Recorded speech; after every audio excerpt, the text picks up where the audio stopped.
Finals SAQ37 OSA. A. List all the elements of the stop bank assessment for a patient with suspected OSA and explain how it is used to quantify their risk. Elements of stop bank assessment includes S for loud snoring, T for daytime tiredness, O for observed cessation in breathing, P for high blood pressure, treated or untreated, B for BMI greater than 35 kg per meter square, A for age greater than 50 years, N for neck circumference greater than 40 centimeters, and G for male gender. Risk quantification. Score of less than 3 virtually excludes sleep apnea. Score of 3 to 4 indicates intermediate risk of sleep apnea, and score of 5 to 8 indicates high risk of sleep apnea. B. What are the cardiovascular consequences of OSA? There is overall increase in risk of CVS morbidity and mortality. CVS consequences includes arrhythmias, hypertension, biventricular dysfunction, pulmonary hypertension, congestive heart failure, and myocardial infarction.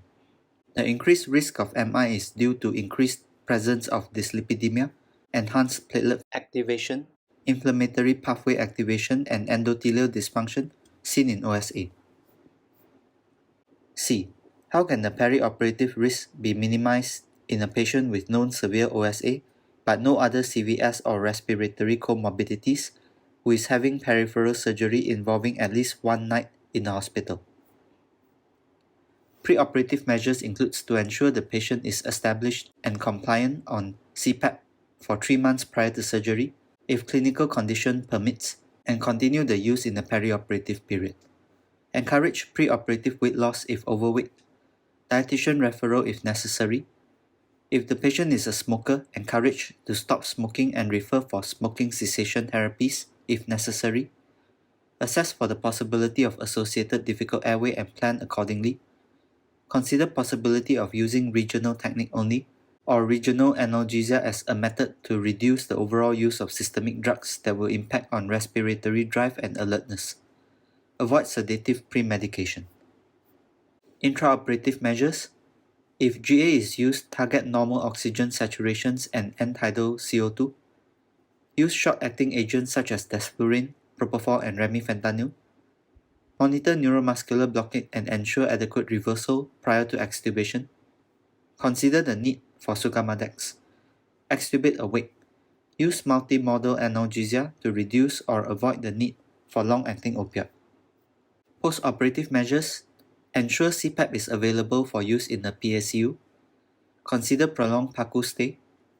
Ensure ward is suitable for the level of monitoring and assistance with CPAP that the patient requires depending on the mode of anesthesia, individual patient and complexity of the surgery. Consider level 2 care. Provide supplemental oxygen. Provide continuous oxygen saturation monitoring including overnight. Examiner's report. Pass rate for this question was surprisingly low.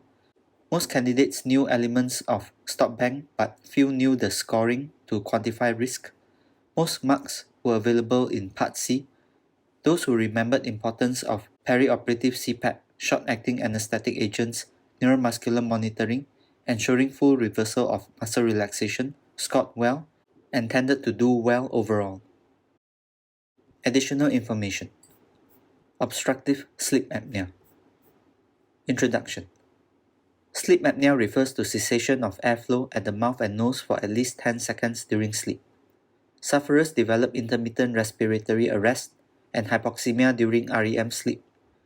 Respiration resumes due to hypoxic stimulation. Apneas may be obstructive, 85%, and is usually common in patients with obesity. Central apnea is rare, 5%, and is due to intermittent loss of respiratory drive. Apneas may also be mixed. Obesity hypoventilation syndrome (OHS) is at the severe end stage of OSA in obese patients characterized by diurnal variation in ventilation and arterial PaCO2 of more than 44 mmHg or 5.9 kPa. There is reduced sensitivity to partial pressure of CO2 due to loss of central drive leading to hypoventilation. There is increased oxygen consumption due to metabolically active adipose tissue and workload of supporting muscles, with associated increase in CO2 production. General considerations.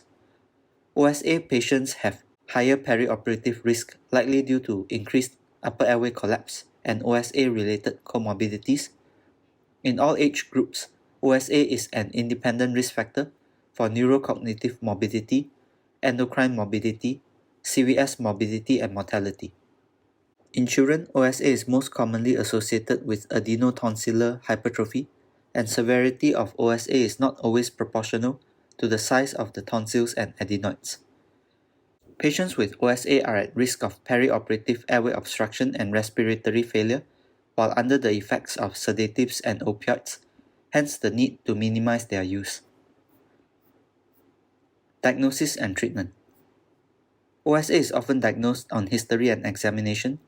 The typical patient is overweight, middle-aged, male, with a history of snoring and periods of apnea. Polysomnography (PSG) is the gold standard for OSA diagnosis. However, it is scarce, lab-based, labor-intensive, and expensive. PSG records ECG, EEG, EMG, respiratory effort, oral nasal airflow, peripheral SpO2, and body position. After a night's sleep, the recordings are analyzed in 30-second intervals called epochs. Stages of sleep are recorded with the help of EEG. Calculated parameters include apnea-hypopnea index (AHI), oxygen desaturation index (ODI), arousal index, and level of sleep disturbance. AHI is the number of apneas per hour of sleep.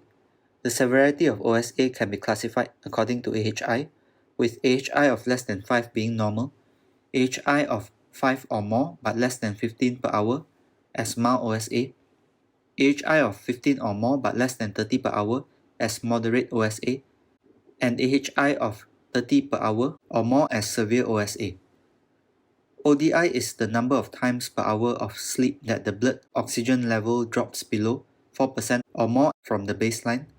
The severity of OSA has been related to the ODI with the same criteria as with AHI above, with severe OSA relating to an ODI of 30 or more per hour. Numerous monitors can make performing PSG in children difficult. In children, due to developmental and physiological differences, children requires age-adjusted scoring and interpretation. For example, obstructive apneas and hypopneas are scored if they are at least 2 breaths duration, even if they are less than 10 seconds duration.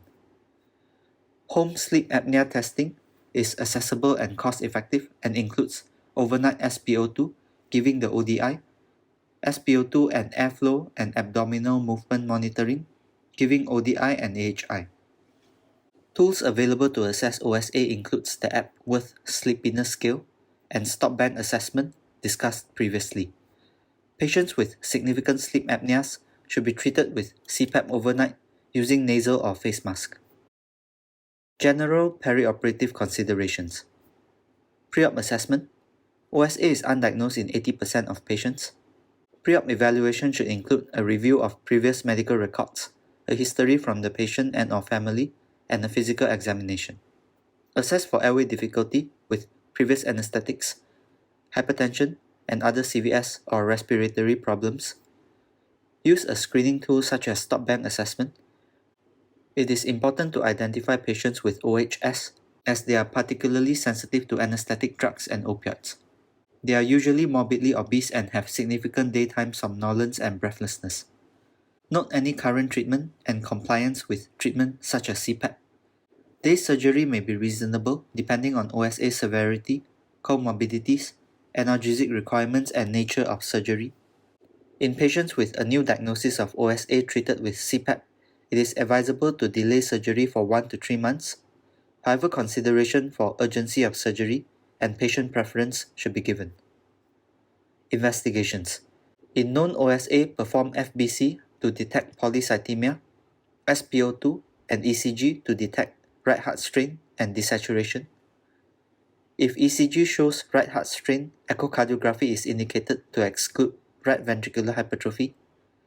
If hypoxic on air, consider performing arterial blood gas analysis. Conduct of anesthesia. Avoid night sedation and sedative premedication. Anticipate that mask ventilation and intubation may be difficult and prepare for this. A local or regional anesthetic technique is preferred where suitable. Use short-acting anesthetic and analgesic agents wherever possible. GA should be preceded by pre-oxygenation with tracheal intubation and mechanical ventilation. This is preferred to sedation or GA with spontaneous ventilation. Provide NSAIDs and paracetamol if no contraindications. At the end of procedure, ensure neuromuscular blockade is fully reversed. Extubate the patient fully awake in a sitting position. Post-operative care. Nurse the patient sitting up whenever possible. High-risk patients may require admission to HDU or intensive care unit. Administer supplementary oxygen. Ensure continuous SpO2 monitoring on the ward. Unless contraindicated, CPAP should be administered continuously to patients who are using it preoperatively. Aim to maintain the oxygen saturations that the patient had preoperatively, titrating supplementary oxygen to the minimum required. Minimize opioid analgesics. If used, consider post-op location, level of staff training, and need for increased monitoring. SOBA guidelines for anesthesia for patients living with obesity 2022 is included here, along with anesthesia for children living with obesity for completion. Thank you.